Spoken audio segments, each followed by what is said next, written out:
Thank you everyone for joining us today. We have our CSI Arizona State competition that is on Friday. And thank you for joining us not only at the competition, but also here for the orientation.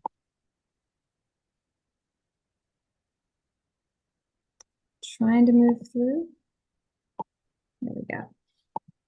So today you have myself, Jen Castro, and then Leah Prager is also she's the main person that put all of this together. So I can't take any credit for it. It's all Leah, and she will be sharing throughout the presentation as well. So this is what we're going to cover today. We're going to give just a brief overview of the teams in the case. We're going to go through you as a witness and what your role is, what the guidelines are for you, and then also the process. We did change the process from last year. Last year was definitely a learning year for us. It was the first time since the early 2000s that we had put this competition together. So the witness thing was definitely something that we could polish up, and we hope that it'll be a lot more organized and polished this year. So this year we have almost all high schools. We have 9 high schools that are joining us and 1 middle school team that is showcasing. Since they were the only middle school team, we gave them the option of competing against the high school teams, or if they just wanted to change from a competing team to a high school team. They chose to be a showcase team, but you treat them all the same. They have a fairly similar case. It's not exactly the same as the high school, but it's similar enough with all the same characters. So you'll be in the same character regardless. And I don't even think you'll know which one. I mean, maybe they look vastly different, which one is the middle school and which one is the high school. Just a quick reminder, the coaches can't help. So if it appears that a grown adult is trying to ask you questions or things like that, you're welcome to disregard that. The coaches are not able to help whatsoever. This is a competition between the students. And so they're pretty good. They shouldn't be trying to jump in there. Leah is going to give you a rundown of the case. It's not going to be super detailed. That's all a secret, but she's going to give you a rundown. Yeah, so like Jen said, we're going to keep it kind of basic just to ensure it just stays fair for everyone. We don't have any concerns about that. We're going to keep it really basic. So the victim in the case, her name is Emily Parker, and the teams essentially going into the competition know very little. It's their responsibility to figure it all out. So I'll kind of share with you what we share with them, and then as you're kind of going through and you're reading your script, you'll have a little more information. So, as I said, the victim's name is Emily Parker, and she was reported missing by her neighbor, Aaliyah Thompson. She is a real estate agent, and she has an ex-husband, and she has a son. And so her neighbor plays a role in watching her son quite often for her. She was last seen on Wednesday, um, and she was leaving work. And then what happened was she was reported missing, and then her car was found, abandoned just in a parking lot. And so that's kind of what the students walk into is their crime scene is the car. So that's kind of where we'll leave you guys as well. So you guys will be participating in round 3. Round 1, which is what Leah just mentioned, is them analyzing the crime scene, collecting evidence. Round 2 is them deciding what evidence goes to the lab, that type of stuff. You're there for round 3. That's the interviews. And so based off the evidence that they've collected, they are going to ask for certain witnesses. So round 3 is the University Center building, which is UCB. You'll see that as we progress and talk and the materials that you get when you're there. You're either going to be on the first floor in the ballrooms A, B, or C, or you'll be on the second floor. We did try to divide up and have 2 of each type of witness so that one group is on the second floor and one group is on the first floor to save you running up and down the stairs. Some of you like that, some of you don't like that, so we just eliminated running up and down the stairs. We did our best. This time frame is 12:30 to 1:45 p.m. And you can see there's a little map here. Leah's going to follow this up, and I think she sent it to you as well, but she'll follow this orientation up with another email with the attachment again. We do want you to park in lot 12. I know it looks weird. It says 12 or 11 instead of 11 or 12. 12 is your lot. That's where we want you to go. If for some reason it's full, we did pay for that lot. However, the staff also park in that lot. So if for some reason it's very full, you can park in 11. So 12 first, if not available, then 11. All right, so this is what happens before the round. You're actually going to arrive at 11:30 a.m. for check-in. It does seem a little early because 12:30 is the actual round. However, there is an orientation, and you have this orientation, but the judges are getting an orientation of their own, and they kind of cross. If there's been any updates or anything like that, you will receive that information as well from the day. Flexibility is so important. Just working in education at all with students, you never know if something's going to happen that's going to change the course of our day. We could have people that are playing witnesses not attend, and then we have to switch things up. We could have the venue change things up on us. We can't have access to something for whatever reason. We've had that happen before, not with this competition, but others. So, super important to be flexible. We hope that everything that we've given you ahead of time stays that way, but you just never know what happens on the day of. So, coming at 11:30, checking in, it helps us one, make sure that everyone who said they're going to attend attends so that we know that we don't have to scramble to try to figure out someone else to play a witness role. So it's just super important that you come 11:30. We do have lunch there available for you. And then again, if any updates happened, you then have time. Let's say something happens and all of our Ethans don't show up to be a witness and we need someone else to play two roles. Well, then you can learn Ethan's role while you're there preparing for round three. So just things like that that might possibly come up. So that's why we have check-in at 11:30, lunch and orientation. Those are the materials that you're getting. Your name tag will not have your name on it because we don't want to confuse the students. Your name tag will have the character that you're playing. So just keep in mind, don't be surprised if Trish walks up and has a Ryan name tag. It's because you're playing your role, and that's the name tag that you'll be receiving. And again, the updates.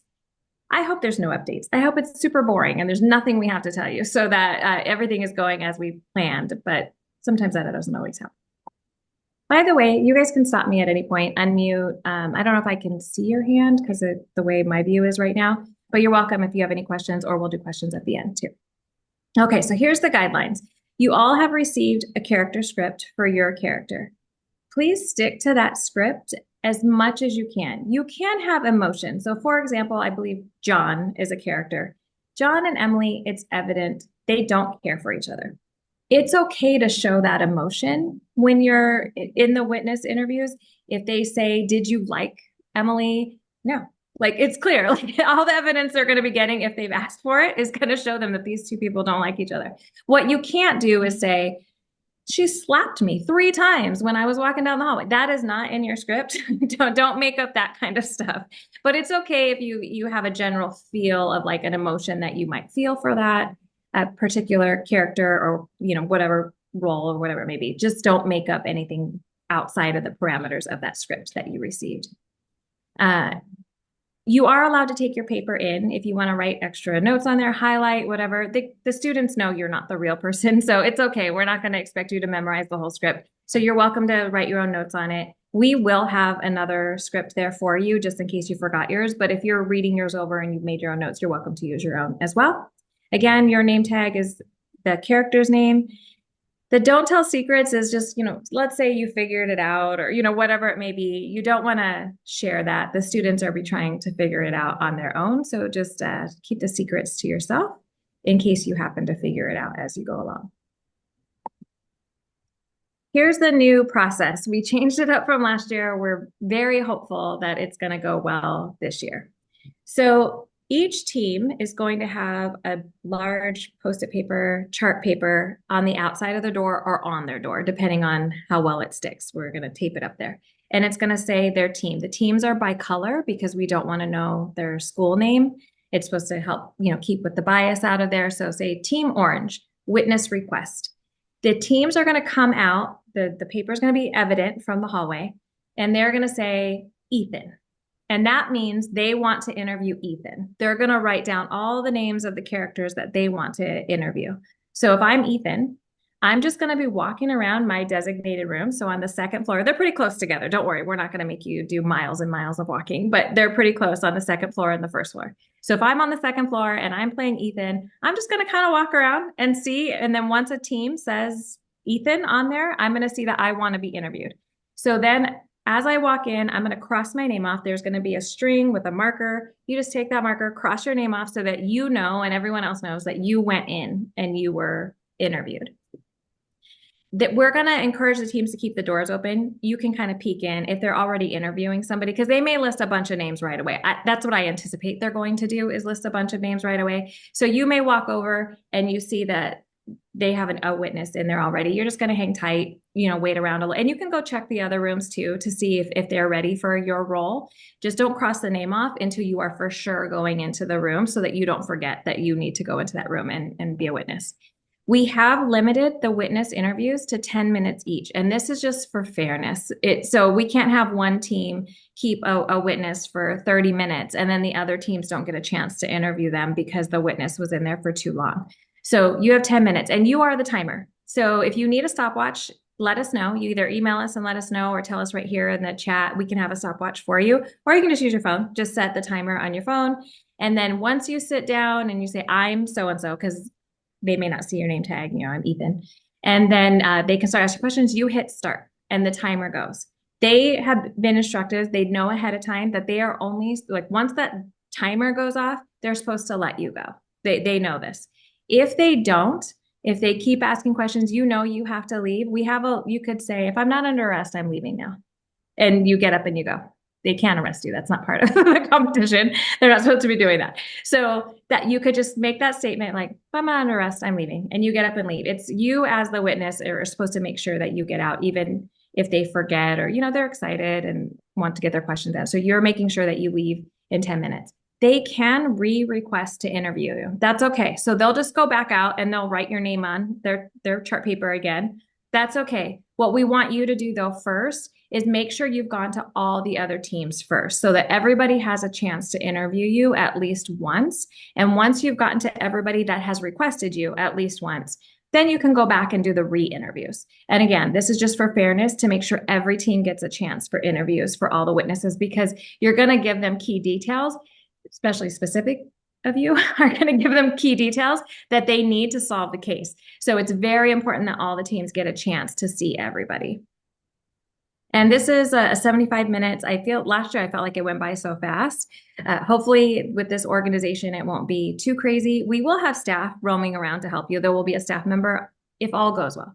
There will be a staff member on floor 2, staff member on floor 1, and they'll be kind of helping you out to get to where you need to go.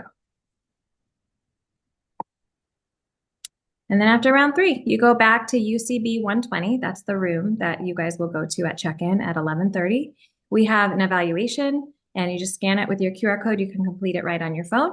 And those are always important for our funders. And then also us, this is our second year implementing this. You can let us know that process was terrible that we tried, or it worked really well and it was organized and you were able to get in and out of there. And then if you want to know the solution, if you want to know what happened, we just need proof. You just show us that you submitted your evaluation and then we will give you a handout that has the solution on it so that you can, just know for yourself. Just know, please don't share it with anybody. Don't drop it. Don't lay it down in the bathroom because the students are still preparing for round 4. So we are going to let you have the solution, but please just keep it very, very close to you so that it doesn't get lost and accidentally in the hands of any of the teams. We do know that there will be spectators there in the form of other students. We have teams bringing spectator students. So we just, not that they would purposely cheat, but if they look down and they see it, there it is. So they're going to pick it up. We want to keep it a secret. So you can get the solution after you do your evaluation. Before I go on to the next slide though, does anyone have any questions about any of the stuff I just went over? Okay, good to know. Thanks for having your camera on, Trish. It's nice to look at a face going through. So when you arrive at 11:30 and you check in, there's lunch waiting for you, but you also, I say a folder, it's a pad folio. It's a like folder with, you can write on, that type of thing. It'll have your character name tag, your character script. We will give it to you again. You're welcome to bring the one that was sent to you already. It'll have the rooming list so that you'll know. So on the second floor, there's multiple rooms that we're not using on the second floor. So you can, but the ones that you are using will be marked with like team orange, team blue, whatever it may be. And you'll see the chart paper with the marker hanging down. So it should be pretty obvious which rooms are participating. Even so, we will give you a room list that has the specific room numbers on it so that you know if you're on the second floor, those are the rooms you're kind of patrolling to know if you need to go in or not. And then on the first floor, it's between the ballrooms. So it's kind of just like a straight line. You'll just kind of be pacing while you're looking to see who wants to interview you. And then again, that evaluation QR code. That's what you'll receive in your folder. And then these are all the people that, in addition to Leah, just doing an outstanding job, the people that helped us make this happen. Assistant Chief Ed DeCastro from Phoenix PD. He was the one that masterminded it back in the early 2000s. He came back when we asked him if he would help us reinvigorate the program, bring it to life again. And so he's been helping us through the process. He's unfortunately unable to make it that day. Very busy guy, completely understood. Tina Ochoa, she was on staff at the foundation back in the early 2000s. She also came back. She's no longer working with us now, but she did also come back. She will be there tomorrow. Heather from the ASU actually wrote the case. We did modify it a little bit because she teaches college students, and it was a little more extensive. Like they had multiple crime scene areas. We had to narrow it down so that we could get the students out in a reasonable time. But she really, she wrote the case, and it's absolutely wonderful. So we're excited for her. Brad Lorenz wrote the qualification scenario, again, Phoenix PD, and the students had to qualify to get to state. So there were other teams that wanted to be here at state. The students that are coming qualified to get to be able to come. And Brad Lorenz wrote that case for the qualification scenario. And then Jackie and her team there at ASU for helping us out and getting us the space and allowing us to have this event at all. But honestly, if we didn't have these witnesses, I don't know what we would do. We just don't have enough staff. So thank you so much for you guys being there. We were really nervous and worried about it. Last year, we had to have some people play multiple characters because we didn't have enough witness, which is really, really difficult. So we really appreciate you coming, and we hope you have a good time while you're there. But we genuinely could not do the program at all. This particular competition is very volunteer intense. We rely on the volunteers that come and spend their day with us, or a chunk of their day with us, to make this happen for the students. So thank you so much. And for being a character, I hope you have a good time and have fun with the students and their different styles in trying to get the information out of you. Do you guys have any questions? I will. Hey, Jen, are you able to hear me okay? I am. Okay, perfect. Sorry, I've been having some audio issues here. I appreciate the information. It's a great meeting. Question for you. I understand that you prefer that we're not supposed to, I should say, kind of improvise with the responses. If we are asked a question that's not in the script, so, hey, which college did you go to? How would you like us to respond to that? Oh, that's a good question. I think if it's something, if it was like, where were you on Tuesday? You can say something like, I don't remember. That's too far back. Something like that. You're just like, I don't remember what that is. If it's a college, that has nothing to do with the case. You could just say, I didn't go to school, or something vague like that. But I think I don't know would be the best answer, to make sure that you don't say something you're not supposed to say. But if you're absolutely certain it's not in your script, then, you could maybe go off a little bit, as long as you're not saying anything that would change the case in relation to another character. So like that example I gave where John and Emily don't like each other, and somebody invents this like physical fight that they got into, that we don't want that. So as long as it's not something that affects another character. Understood. Thank you. Any other questions? Does anyone need us to bring a stopwatch? I know that seems silly. Not everyone has a smartphone. I've found on the very rare occasion. Okay, that sounds good so far. I don't even know where we would dig those out. All right, I think if you guys don't have any questions for us, we won't take up more of your time. Really excited to have you guys join us on Friday, and I hope you guys have a lot of fun with it. All right. Thank you. Thank you, guys. All right. Bye-bye. Thank you, guys. We'll see you then.